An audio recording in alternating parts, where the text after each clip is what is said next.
Hi everyone, कैसे हो आप सभी लोग। आई होप आप लोग अच्छे होंगे। मैं हूं राहुल जायसवाल एंड स्वागत करता हूं आप सभी का एक बार फिर हमारे यूट्यूब चैनल JR ट्यूटोरियल्स में।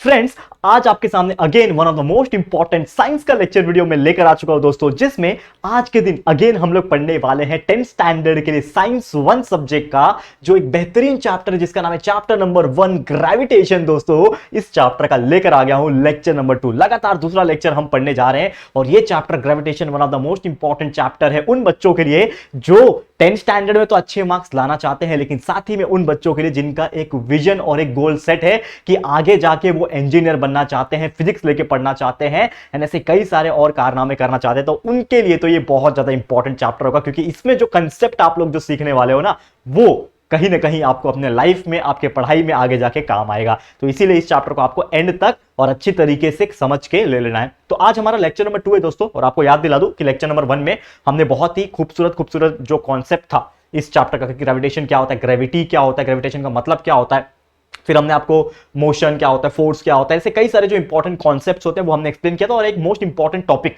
सेंट्रीपिटल फोर्स और सेंट्रीफ्यूगल फोर्स क्या होता है, साथ ही में सर्कुलर मोशन क्या होता है ये बताया था। और उससे भी जो ज्यादा इंपॉर्टेंट टॉपिक था केप्लर्स के 3 लॉ, केप्लर साइंटिस्ट था, उसके तीनों लॉ मैंने एक्सप्लेन कर दिया है।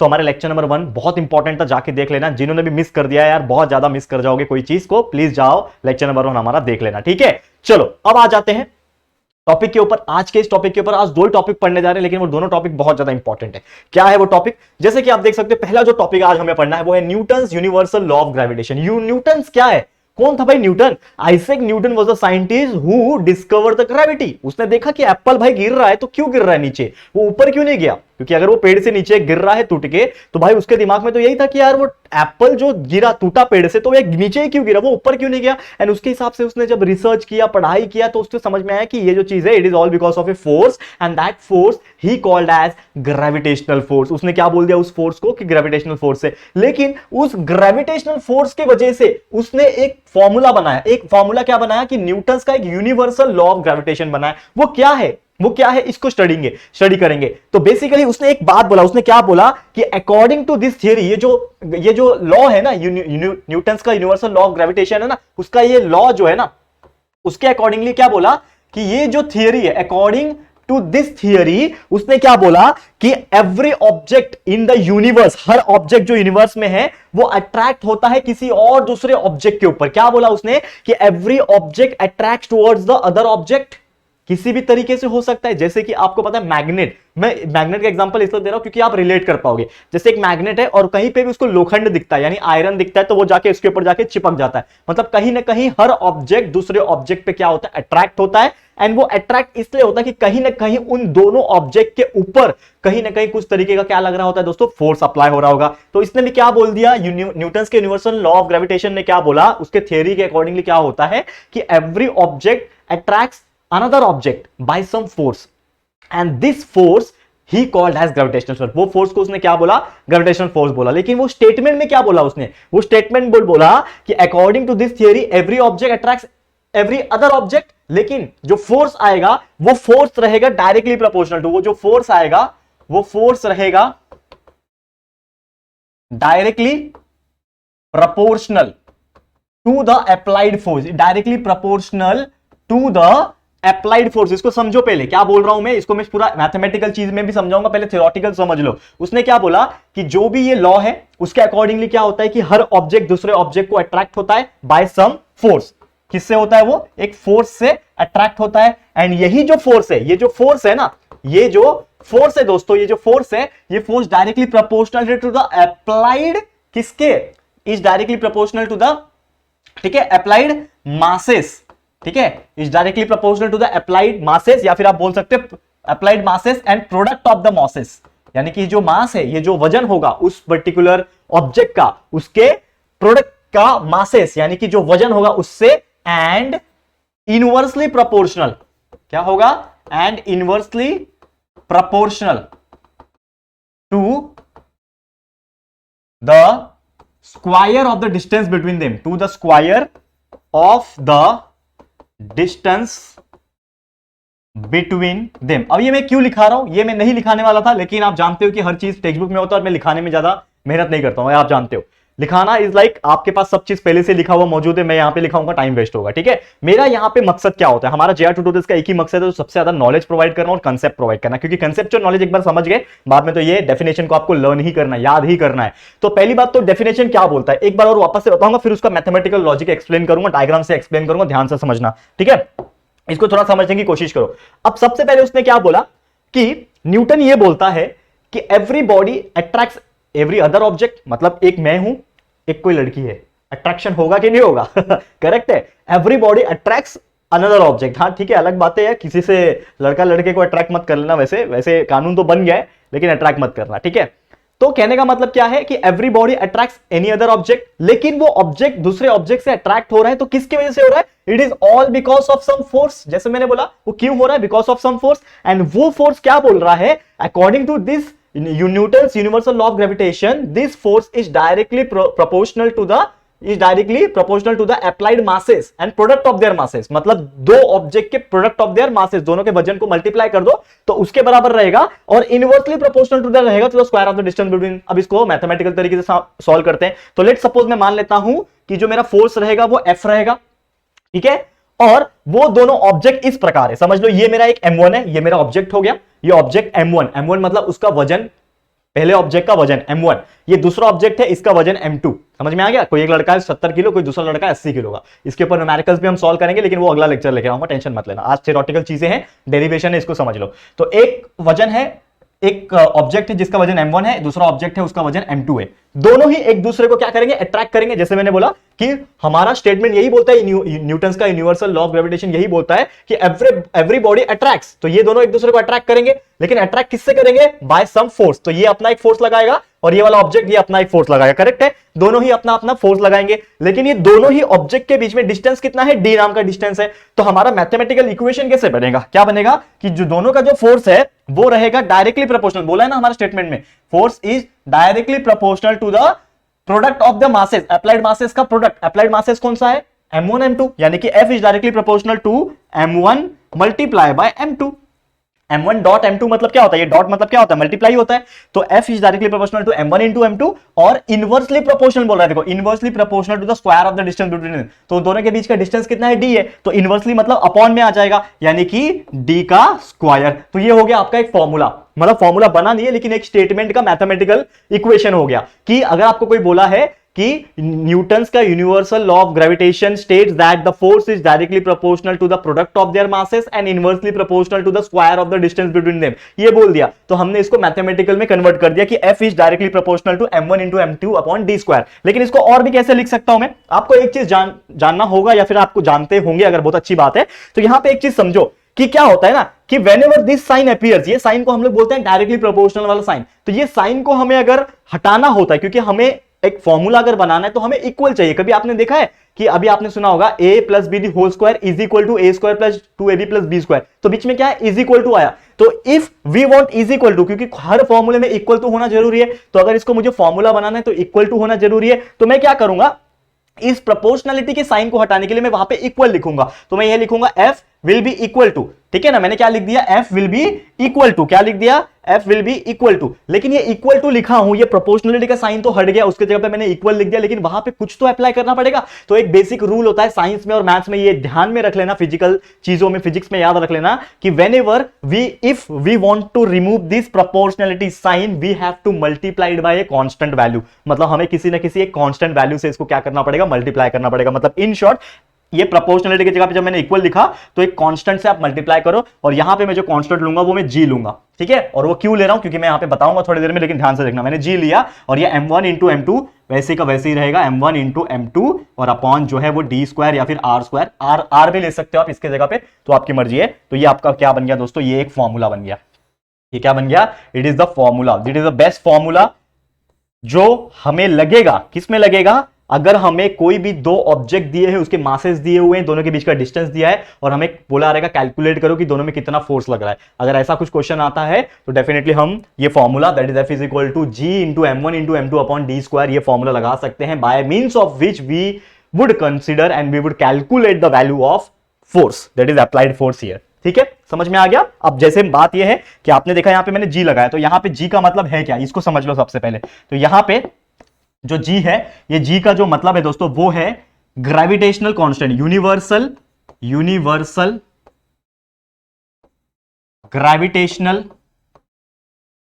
कांस्टेंट, क्या बोलते हैं इसको, यूनिवर्सल ग्रेविटेशनल कांस्टेंट। एंड यही जो जी है दोस्तों, इसका एक वैल्यू होता है, ये याद रख लेना आप लोग कि जी का वैल्यू होता है 6.673 इंटू 10⁻⁻11 न्यूटन मीटर स्क्वायर पर केजी स्क्वायर। क्या होता है, newton metre square, newton metre square पर kg square, this is the unit. तो आपको एक चीज इससे क्या सीखने मिला, आप लोग को एक चीज तो पता चल गया कि दोनों ऑब्जेक्ट के बीच में जो फोर्स होता है that is called as the which force, gravitational force. और वो फोर्स जो होता है, अप्लाइड फोर्स जो होता है, वो अप्लाइड फोर्स का वैल्यू होता है product of their masses divide by D square, मतलब m1 into m2 upon D square, ये हो गया। लेकिन इसमें जो वैल्यू रहेगा वो तो मास रहेगा, जो दिया रहेगा हमको m1 दिया रहेगा, m2 दिया रहेगा, डिस्टेंस डी दिया रहेगा। लेकिन इसमें जो जी वर्ड है वो है universal gravitational constant, that is nothing but the value क्या है 6.673 इंटू 10⁻⁻11 न्यूटन मीटर स्क्वायर पर केजी स्क्वायर। ये आपको ध्यान में रख लेना है, याद रख लेना है, बहुत सिंपल है, याद रहेगा कि नहीं, क्लियर है। ऑलरेडी मैंने इसको बहुत बार पढ़ाया हुआ है, ऑब्वियसली जानते हो आप लोग कि हमारा व्हाइट बोर्ड का पूरा सिलेबस कंप्लीट है, साइंस 1 साइंस 2 मैथ्स 1 मैथ्स 2 सबका, तो वहां से भी आप पढ़ाई कर सकते हो। लेकिन ये हम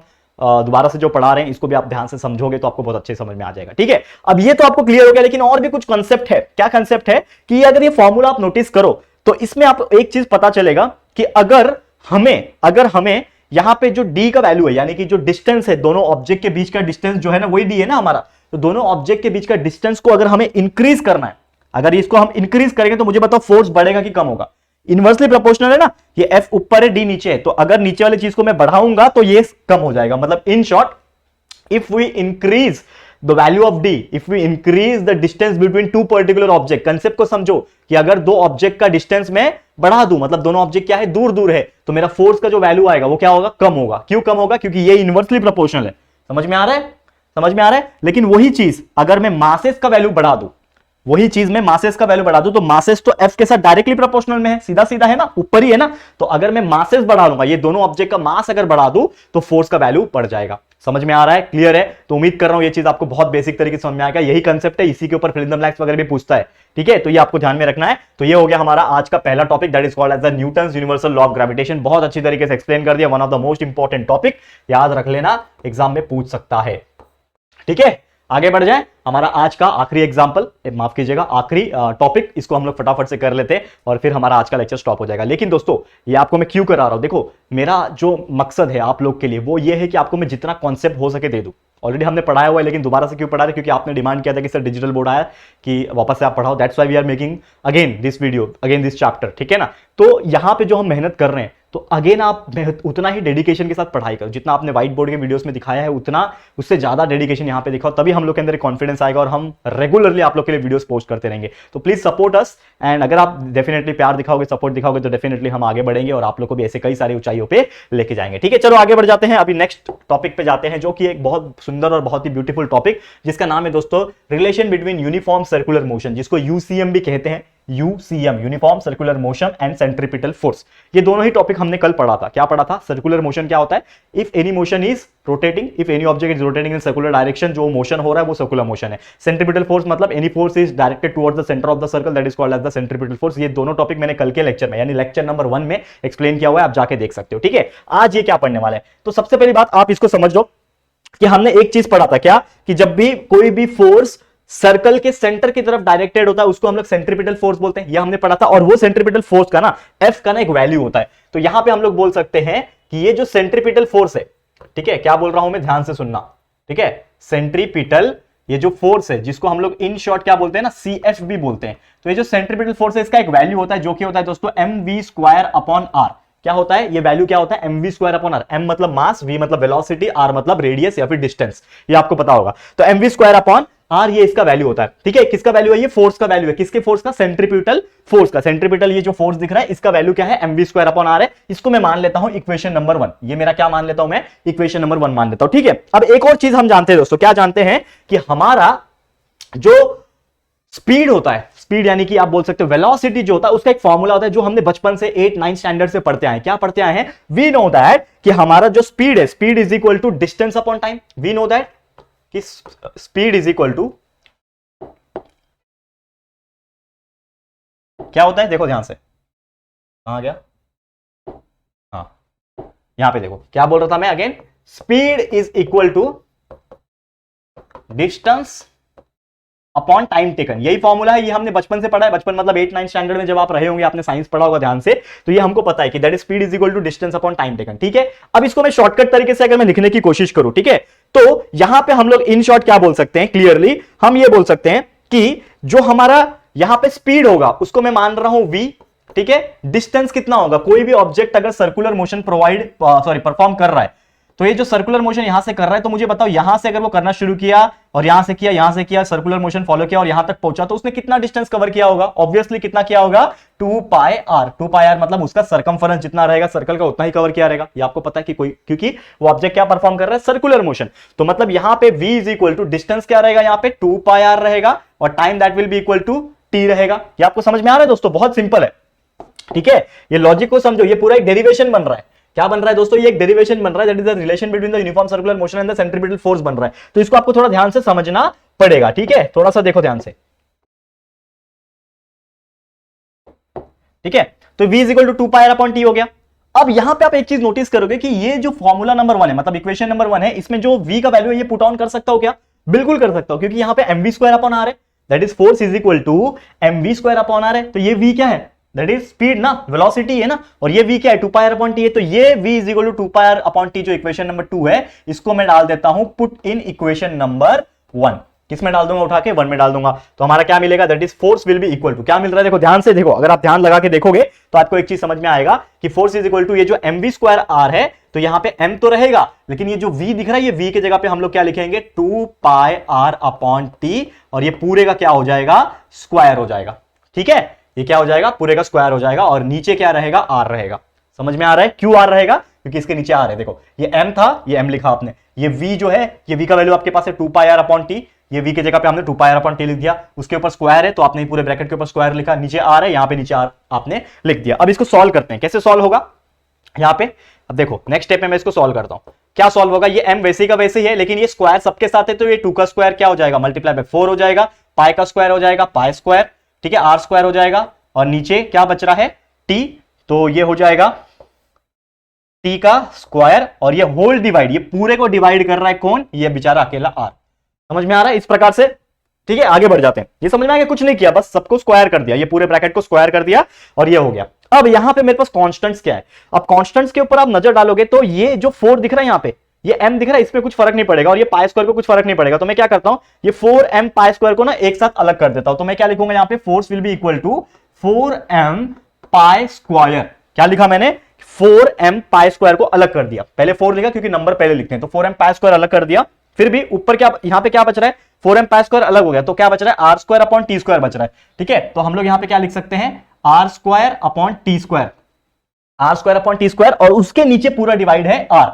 तो अब ये पूरा जो डिवाइडेड आर है ना, ये उसको मैं ऊपर लेके आ सकता हूं, तो ये क्या हो जाएगा, 1 बाय आर हो जाएगा, that will be equal to, क्या हो जाएगा दोस्तों मुझे बताओ, ये क्या हो जाएगा, ये r बाय 1 है, तो ऊपर आ जाएगा, तो क्या हो जाएगा, वो हो जाएगा 1 बाय आर। तो यहां पे हम लोग क्या बोल सकते हैं क्लियरली, ठीक है, ये क्या बन जाएगा, r ऊपर चले जाएगा, दैट विल बी मल्टीप्लाई हो जाएगा। ठीक है, क्या हो जाएगा, वो मल्टीप्लाई हो जाएगा। क्लियर है। अब यहां पे हम लोग एक चीज क्लियरली क्या बोल सकते हैं यहां पे कि हाँ यहां पे देखो, हाँ एक और चीज यहां पे मैं क्या बता रहा था, करेक्ट, यहां पे एक चीज देखो कि ये जो 4m पाई स्क्वायर आपने निकाल दिया, तो ये r square by T square ऊपर ही है यहां पे, और ये r जो है, ये r के नीचे कुछ भी नहीं है, तो यहां पे मैं 1 लिख सकता हूं क्या, करेक्ट लिख सकता हूं, और ये r बाय 1 है, लेकिन वो ऊपर जा रहा है क्योंकि ये नीचे था पहले, लेकिन ये जो डिवाइड, जो बड़ा वाला लाइन दिख रहा है वो मुझे नहीं चाहिए, तो मैं इसको हटा दूंगा, तो ये r बाय 1 जो डिवाइड में था अब जाएगा तो मल्टीप्लाई हो जाएगा, तो ये हो जाएगा 1 बाय r। समझ में आ रहा है, 1 बाय r हो जाएगा। क्लियर है। अब मेरे पास क्या बच रहा है, अब यहां पे आप ध्यान लगा के देखो क्या बच रहा है हमारे पास, देखो क्या बच रहा है, f इज इक्वल टू ये 4m पाई स्क्वायर, ये बच रहा है, ऊपर ये r स्क्वायर है, नीचे वाला r उसको कैंसिल कर सकता है क्या, बिल्कुल कर सकता है। देखो ध्यान से, ये r एक कैंसिल और ये एक r कैंसिल, तो एक्चुअल में क्या बच रहा है, ऊपर r बच रहा है और नीचे t स्क्वायर बच रहा है, ये इतना सब बच रहा है। फिर भी देखो ध्यान से, अब मैं क्या करता हूं ना, ऊपर r अकेला है तो मुझे ना अच्छा नहीं लग रहा है, क्यों, क्योंकि इसके पीछे एक लॉजिक है। क्या लॉजिक है, अगर मैं करूं इसको multiply and divide by r square, मैं क्या करता हूं, इसको आर स्क्वायर से मल्टीप्लाई और डिवाइड करता हूं, क्यों कर रहा हूं उसका रीजन पता चलेगा। देखो ध्यान से, f will be equal to 4m pi square multiply by ये r, और ये आर स्क्वायर मल्टीप्लाई हो जाएगा, ठीक है, और नीचे भी आर स्क्वायर है, क्योंकि आपने मल्टीप्लाई भी किया है आर स्क्वायर को, डिवाइड भी किया है, तो ये extra r square by r square ये एक्स्ट्रा आया क्योंकि आपने इसको मल्टीप्लाई एंड डिवाइड किया। करेक्ट, ये करना पड़ता है, न्यूमेरिकल्स में करना पड़ता है, डेरिवेशंस में करना पड़ता है, ताकि हम एडजस्ट कर सके। क्यों किया वो रीजन देखो अभी ध्यान से। f will be equal to, अब यहां पे जो आर स्क्वायर नीचे काम नहीं है तो मैं इसको दे देता हूं, तो ये हो जाएगा 4m पाई स्क्वायर, और इसके पास जो आ गया ये पाई है, ठीक है, इसके पास आ गया ये वाला r square, 4m pi square upon are square. और यहां पे सॉरी एक चीज तो मैं भूल ही रहा था, क्या भूल रहा था दोस्तों बताओ, ये टी स्क्वायर तो बच ही रहा है ना यहाँ पे, इसको तो मैं लिखा ही नहीं टी स्क्वायर, तो यहां पे एक्चुअल में क्या बच रहा है, ऊपर r multiply by are cube, r ये जो आर है ये आर स्क्वायर से मल्टीप्लाई हो जाएगा तो क्या बन जाएगा, आर क्यूब बन जाएगा। नीचे ये आर स्क्वायर मैंने इधर लिख दिया, ये आर स्क्वायर तो इधर लिखा हुआ है लेकिन ये टी स्क्वायर बचा हुआ है, ठीक है, आप ध्यान से देखो, तो ये क्या बन जाएगा, f is equal to 4m pi square upon are square, और ये r cube upon t square. आपको एक फॉर्मूला याद है क्या, कौन सा फॉर्मूला बता रहा हूं पता है, आपने अगर ध्यान लगा के पढ़ाई किया होगा तो आपने ना केपलर्स लॉ पढ़ा होगा, केपलर्स लॉ, और वही केपलर्स लॉ का जो थर्ड लॉ था अगर आपको याद होगा तो वो था दोस्तों t square upon r cube that will be equal to constant k, ठीक है, अगर आपको याद होगा कि t square upon r cube is equal to k था, न्यूटन सॉरी माफ करना केपलर्स का तीसरा लॉ, न्यूटन नहीं, केपलर का तीसरा लॉ जो हमने लेक्चर नंबर 1 में पढ़ाया है, आखिरी में पढ़ाया था, उसमें मैंने तीनों लॉ बताया था केपलर्स के। तो केपलर्स का तीसरा लॉ क्या बोलता था कि यहां पे the period of square of revolution is directly proportional to the cube of the distance between them, ठीक है ना, एवरेज जो मीन डिस्टेंस था वो था हम लोग का, तो t square upon r cube is equal to k था, इज इक्वल टू कांस्टेंट हमने लिया था, मतलब इन शॉर्ट ये t square upon r cube is equal to k है, यहां पे उल्टा है उसका, आर क्यूब ऊपर है टी स्क्वायर नीचे है, तो ये t square upon r cube is equal to k है, तो r cube upon t square जो होगा, ध्यान से देखना, r cube upon t square जो होगा वो क्या हो जाएगा, 1/k हो जाएगा, उल्टा, समझ में आ रहा है, अगर t square by are cube k हो सकता है तो r cube by T square क्या हो सकता है, 1/k हो सकता है, और इसीलिए ये r cube by T square की जगह पे हम लोग 1/k लिख सकते हैं। और अभी आपको रियलाइज हो गया होगा क्यों हमने यहाँ पे r square by r square को मल्टीप्लाई किया, क्यों किया, क्योंकि हम लोग को ये बनाना था, अगर r square by r square हम लोग एक्स्ट्रा नहीं डालते, यहाँ पे मल्टीप्लाई नहीं करते, तो ये बेचारा अकेला आर होता और ये फॉर्मूला 1/k वाला नहीं बन पाता। तो अब यहाँ पे हम लोग क्या लॉजिक लगा सकते हैं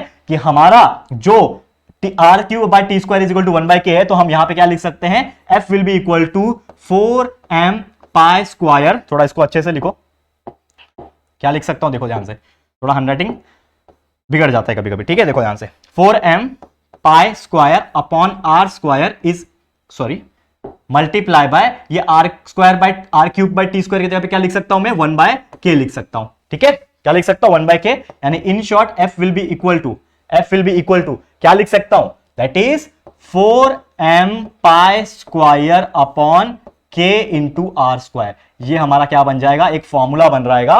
और in short if we want to calculate this centripetal force, ये क्या है, सेंट्रीपिटल फोर्स है ना, सेंट्रीपिटल फोर्स है, तो अगर ये सेंट्रीपिटल फोर्स हमें कैलकुलेट करना है तो हम ये फॉर्मूला लगा सकते हैं जो कि 4m pi square upon k into r square. तो ये क्या है, ये एक फॉर्मूला है जिसमें m का वैल्यू मास रहेगा, k is the constant that is r cube by T square, और r मतलब radius that is the mean distance between them रहेगा, उसमें उसका वैल्यू डालेंगे और हम यहां से उस फॉर्मूले को यानी सेंट्रीपिटल फोर्स को हम लोग कैलकुलेट कर सकते हैं, यानी कि that is the relation between the circular motion and the centripetal force. अगर कोई भी ऑब्जेक्ट सर्कुलर मोशन में घूम रहा है और सेंट्रीपिटल फोर्स उसके ऊपर एक्ट कर रहा है तो हम ये फॉर्मूला अप्लाई कर सकते हैं। वैसे एग्जाम्स में तो बहुत कम चांस है इसके पूछने के, लेकिन फिर भी ये आपको जानना और पढ़ना और याद रखना बहुत ज्यादा जरूरी है। उम्मीद करता हूं कि आपको ये चीज समझ में आ गया होगा।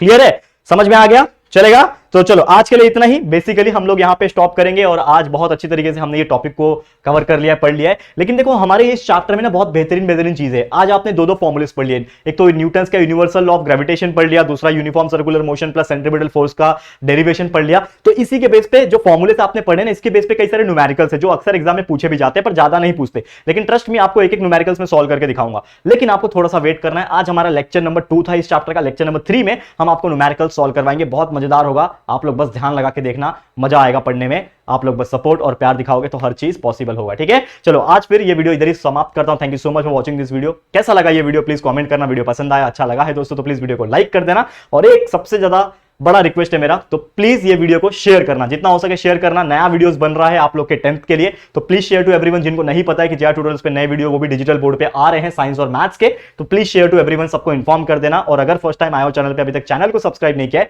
तो फटाफट से हमारे चैनल को सब्सक्राइब कर देना। बाजू में एक बेल आइकन होता है, उसको प्रेस कर देना, ताकि फ्यूचर में हम कभी भी कोई भी वीडियोस को अपलोड करेंगे तो आप लोगों को नोटिफिकेशंस मिलती रहेगी। ठीक है फ्रेंड्स, तो जल्दी मिलेंगे हमारे न्यू वीडियो में। तब तक के लिए thank you and good bye.